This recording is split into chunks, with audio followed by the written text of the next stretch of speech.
എത്ര നന്മകൾ ചെയ്തവൻ മറക്കല്ലേ ഒരു നാളും മനമേ. എത്ര നന്മകൾ ചെയ്തവൻ മറക്കല്ലേ ഒരു നാളും മനമേ. എണ്ണി എണ്ണി സ്തുതിപ്പിൻ, എല്ലാ നാമം സ്തുതിപ്പിൻ, നന്ദിയോടെ നല്ലവന് സ്തുതിപ്പിൻ. എണ്ണി എണ്ണി സ്തുതിപ്പിൻ, എല്ലാ നാമം സ്തുതിപ്പിൻ, നന്ദിയോടെ നല്ലവന് സ്തുതിപ്പിൻ. ഹല്ലേലൂയാ ഹല്ലേലൂയാ ഹല്ലേലൂയാ ഹല്ലേലൂയാ. ദൈവവചന ചിന്തകൾ കേൾക്കുന്ന എല്ലാ മാന്യ ശ്രോതാക്കൾക്കും ക്രിസ്തീയ വന്ദനം. ഇയ്യോബിൻ്റെ പുസ്തകം 12-ാം അധ്യായം 14-ാം വാക്യം 2-ാം ഭാഗം. അവൻ മനുഷ്യനെ ബന്ധിച്ചാൽ ആരും അഴിച്ചുവിടുകയില്ല എന്നുള്ള വചനമാണ്. അത്യുന്നതനായ ദൈവത്തിൻ്റെ പ്രവൃത്തികളെ മാറ്റിമറിക്കുവാൻ ഈ ലോകത്തൊരു വ്യക്തിക്കും സാധ്യമല്ല എന്നോർപ്പിക്കുകയാണ്.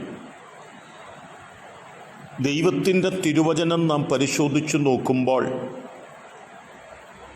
അഴിക്കുവാൻ കഴിയാത്തതും നീക്കം വരാത്തതുമായ പല സംഭവങ്ങളെക്കുറിച്ച് ഓർപ്പിച്ചിട്ടുണ്ട്. ഉൽപ്പത്തി പുസ്തകം 15-ാം അധ്യായത്തിൽ നാം വായിക്കുമ്പോൾ ദൈവത്തിൻ്റെ സന്നിധിയിൽ ഉടമ്പടിയുടെ യാഗം കഴിക്കുവാൻ കടന്നു വന്നിരിക്കുന്ന അബ്രഹാം ദൈവസന്നിധിയിൽ കഴിച്ചതായ യാഗാർപ്പണത്തിനകത്ത് പിഴവ് സംഭവിക്കപ്പെടുകയും അബ്രഹാമിനോട് യഹോവയായ ദൈവം നിന്റെ തലമുറ 400 സംവത്സരം അടിമത്വത്തിനകത്ത് കിടക്കേണ്ടി വരുമെന്ന് ഓർപ്പിക്കുകയും ചെയ്യുന്നുണ്ട്.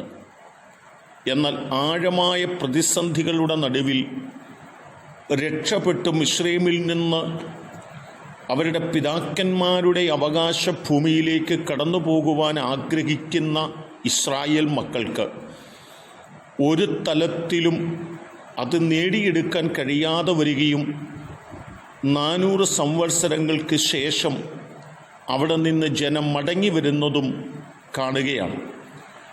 ആ ചിന്ത നമ്മെ ഓർമ്മപ്പെടുത്തുന്നത് ദൈവത്തിൻ്റെ വാക്കുകൾക്ക് നീക്കം വരാത്തതാണെന്ന് ബോധ്യപ്പെടുത്തുകയാണ്. മാത്രമല്ല, പുതിയ നിയമത്തിലേക്ക് നാം ഒന്ന് കടന്നു വരികയാണെങ്കിലും യേശു കർത്താവിൻ്റെ അരികിലേക്ക് കടന്നു വരുന്ന നിലവിളിയോടെ കടന്നു വരുന്ന ഒരു സ്ത്രീ ഒരു വിടുതലിനു വേണ്ടി ആഗ്രഹിക്കുന്നു എങ്കിലും യേശു അത് കാണാത്തവനെ പോലെ കടന്നു പോവുകയും ശിഷ്യന്മാർ യേശുവിനെ നിർബന്ധിക്കുകയും ചെയ്യുന്നുണ്ട്. ശിഷ്യന്മാരുടെ നിർബന്ധവും ആ സ്ത്രീയുടെ ആഴമായ വിശ്വാസവും കണ്ടിട്ട് അവളുടെ ബന്ധനങ്ങളെ യേശു അഴിച്ച് അവളെ സ്വതന്ത്രയാക്കി എന്നും നമുക്ക് കാണുവാനായിട്ട് സാധിക്കുകയാണ്.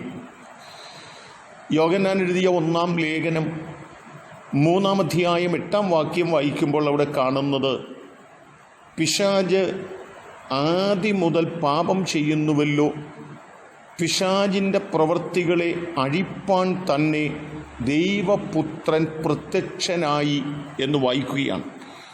ദൈവത്തിൻ്റെ പ്രവൃത്തിയെ അഴിക്കുവാൻ പിശാചിനോ ഈ ലോകത്തിലെ ഒരു വ്യക്തിക്കോ ഒരു ശക്തിക്കോ സാധ്യമല്ല എന്ന് വ്യക്തമാക്കുമ്പോൾ തന്നെ ഈ ലോകത്തിലെ ഏതു മനുഷ്യനും ഏത് ശക്തിയും ബന്ധിച്ചിരിക്കുന്ന ബന്ധനങ്ങളിൽ നിന്ന് നമ്മെ സ്വതന്ത്രരാക്കുവാൻ കഴിവുള്ളവനാണ് ദൈവമെന്നും നമ്മെ ഓർപ്പിച്ചുണർത്തുകയാണ് ഈ വചനങ്ങൾക്കകത്ത്. എന്നെ കേൾക്കുന്ന പ്രിയപ്പെട്ടവരെ, ദൈവമാണ് നമ്മുടെ വഴി അടച്ചിരിക്കുന്നതെങ്കിൽ, ദൈവമാണ് നമ്മെ ബ്ലോക്ക് ചെയ്തിരിക്കുന്നതെങ്കിൽ, ദൈവമാണ് നമ്മെ ബന്ധിച്ചിരിക്കുന്നതെങ്കിൽ അതഴിച്ചു വരുവാൻ, അതഴിച്ച് നമ്മെ സ്വതന്ത്രരാക്കുവാൻ ദൈവത്തിന് മാത്രമേ കഴിയുകയുള്ളൂ എന്നോർക്കുകയും, എന്നാൽ പിശാച് നമ്മെ ബന്ധിച്ചിരിക്കുന്നു എങ്കിൽ പിശാചിൻ്റെ ബന്ധനങ്ങളെ അഴിച്ച് നമ്മെ സ്വതന്ത്രരാക്കുവാൻ അധികാരമുള്ളൊരു ദൈവമാണ് നമ്മുടെ ദൈവമെന്ന് വിശ്വസിച്ചും കൊണ്ടും ഈ കാലഘട്ടങ്ങളിൽ നമുക്ക് ജീവിക്കാം. അതിന് ദൈവം എന്നെ കേൾക്കുന്ന നിങ്ങൾക്ക് കൃപ നൽകട്ടെ. കരുണയുള്ള ദൈവമേ, 18 സംവത്സരം ബന്ധിച്ചിരുന്നവളെ യേശു സ്വതന്ത്രയാക്കിയെങ്കിൽ പിശാചിൻ്റെ പ്രവൃത്തികളെ അഴിപ്പാനുള്ള സകല അധികാരവും കർത്താവായ യേശുക്രിസ്തുവിനുണ്ടെങ്കിൽ അങ്ങയിലൂടെയുള്ളതായ വിടുതലുകളും സ്വാതന്ത്ര്യവും പ്രാപിച്ചുകൊണ്ട് ഞങ്ങൾക്ക് മുൻപോട്ട് പോകുവാൻ ഞങ്ങളെ പ്രാപ്തരാക്കണമേ. അങ്ങയുടെ ബന്ധനത്തിനകത്ത് ഞങ്ങളായിത്തീരുവാൻ അനുവദിക്കരുതെന്നും ഞങ്ങൾ അങ്ങയോട് പ്രാർത്ഥിക്കുന്നു. സ്വാതന്ത്ര്യത്തോടെ ദൈവത്തിനു വേണ്ടി നിൽപ്പാൻ ഞങ്ങളെ പ്രാപ്തരാക്കണം. യേശു കർത്താവിൻ നാമത്തിൽ തന്നെ ആമേൻ.